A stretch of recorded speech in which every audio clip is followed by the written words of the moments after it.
Guys welcome to Cybert official weekly న్యూస్కి అయితే చూసేద్దాం. Let's get into the video. Kudankulam అనే న్యూక్లియర్ ప్రాజెక్ట్ని రిలయన్స్ గ్రూప్ అయితే సొంతం చేసుకుందనమాట ముందు.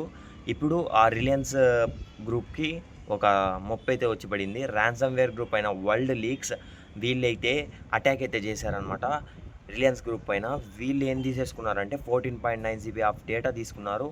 టోటల్గా 19,000 ఫైల్స్ అయితే లీక్ అయ్యాయన్నమాట. దీనిలో కాంట్రాక్ట్కి సంబంధించిన ఈ డాక్యుమెంటేషను, ఇన్సూరెన్సు, తర్వాత ఇలాంటి చిన్న చిన్నవి ఇంజనీరింగ్ బ్లూ ప్రింట్స్ ఇలాంటివన్నీ లీక్ అయిపోయాయి అనమాట.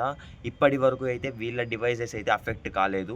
బట్ సైబర్ సెక్యూరిటీ ఎక్స్పర్ట్స్ ఏం చెప్తున్నారంటే ఆర్కిటెక్చర్ విధంగా అయ్యే అవకాశాలు ఉన్నాయి, చాలా జాగ్రత్తగా ఉండండి అని చెప్పారు. గవర్నమెంట్ వచ్చేసి ఒక పక్క నుంచి ఇన్స్పెక్షన్ చేసుకుంటూ వస్తుందన్నమాట.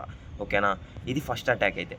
సెకండ్ అటాక్ అయితే Microsoft big giant in the technology. Okay, ఇప్పుడు మైక్రోసాఫ్ట్ వాళ్ళు అయితే 570 వల్నరబిలిటీస్ని డిస్క్లోజ్ చేశారు.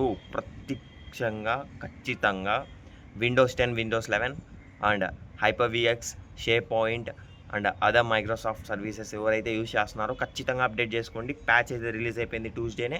ఈరోజు వచ్చేసి మండే, ఆల్రెడీ 1 వీక్ అవుతుంది ఆల్రెడీ ప్యాచ్ రిలీజ్ చేసి. మీరైతే ఖచ్చితంగా అప్డేట్ చేసుకోండి గైస్. అప్డేట్ చేసుకోకపోతే మరి మీరే ఇబ్బందిలో పడతారు. నాకు సంబంధం లేదబ్బా, నేనైతే నా ల్యాప్టాప్ని అప్డేట్ చేసేసుకున్నాను. ఓకే, నెక్స్ట్ వచ్చేసి ర్యాన్సమ్వేర్ అటాక్స్ ఎంటర్ప్రైజెస్లో ఇంకా ఎక్కువ అవుతూనే ఉన్నాయి, రైజ్ అవుతూనే ఉన్నాయి. అలాగే సప్లై చైన్ అటాక్స్ కూడా ఇంక్రీజ్ అవుతూనే ఉన్నాయి గైస్. అస్సలు చాలా జాగ్రత్తగా ఉండండి. ర్యాన్సమ్వేర్, సప్లై చైన్ అటాక్ అంటే ఏంటి అనేది చాలామంది అడుగుతారు. ఇప్పుడు వార్ అయితే జరుగుతుంది కదా ప్రస్తుతానికి. ఆ వార్ వల్ల మనకి పెట్రోలు, డీజిల్ ఈ ప్రైజెస్ అన్నీ పెరిగాయి. ఈ ప్రైజెస్ పెరిగిన వెంటనే బయట ఫుడ్ ఐటమ్స్ ప్రైజెస్ అనేవి పెరిగాయి. ఇవి ఎందుకు పెరిగాయి? ఒకటి పెరిగిన దానివల్లే కదా ఇంకోటి పెరిగింది. ఇలాగే సప్లై చైన్ అటాక్ కూడా అంతే. ఒక్కదాన్ని బంద్ చేశారంటే దాని చుట్టూ తిరిగేవన్నీ ఆఫ్ అయిపోతున్నాయి అనమాట. ఎగ్జాంపుల్ ఫోన్స్కి వచ్చేసి ర్యామ్ అండ్ స్టోరేజ్ ఈ ప్రైజెస్ ఇంక్రీజ్ అవ్వడం వల్ల అసలు 10,000 to 20,000లో ఉన్న ఫోన్స్ అన్నీ ఎగిరిపోయి 30,000లోకి వెళ్ళిపోయాయి ఆల్రెడీ అనమాట. ఇప్పుడు దీన్ని దృష్టిలో పెట్టుకొని ఈ సప్లై చైన్ అటాక్స్ అయితే చాలా ఎక్కువ చేస్తున్నారు అనమాట. హ్యాకర్స్ కూడా చాలా జాగ్రత్తగా అయితే ఉన్నారు గైస్.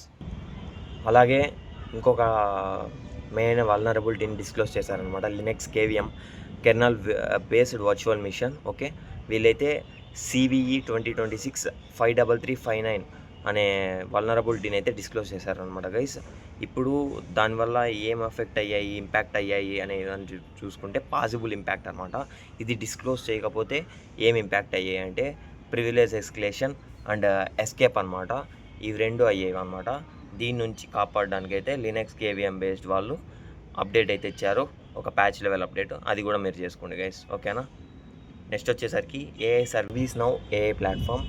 వీళ్ళకైతే July 20 అటాక్ అయితే జరిగింది. అది ఈరోజు అనుకుంటా, ఐ థింక్. ఇప్పుడు అటాక్ అయితే జరిగిందనమాట ఈరోజు. అటాక్ జరిగితే వాళ్ళకు రిమోట్ కోడ్ ఎగ్జిక్యూషన్లో క్రిటికల్ వల్నరబిలిటీ అయితే దొరికింది. అది ఇంకా వీళ్ళు డిస్క్లోజ్ చేయలేదు, ప్యాచ్ అప్డేట్ కూడా ఇవ్వలేదు. ఇంపాక్ట్ వచ్చేసరికి ఎంటర్ప్రైజ్ ప్లాట్ఫామ్ కాంప్రమైజ్ కానీ రిమోట్ కోడ్ ఎగ్జిక్యూషన్ వల్ల ఏదైనా కాంప్రమైజ్ కానీ జరగచ్చు అని చెప్పేసి చెప్తున్నారు. వీళ్ళైతే ప్యాచ్ అప్డేట్ ఇస్తేనే మీరు ప్యాచ్ని అయితే అప్డేట్ చేసుకోండి ఖచ్చితంగా, ఎవరైతే ఈ ప్లాట్ఫామ్ వాడుతున్నారో. Be careful. Bye guys, stay safe.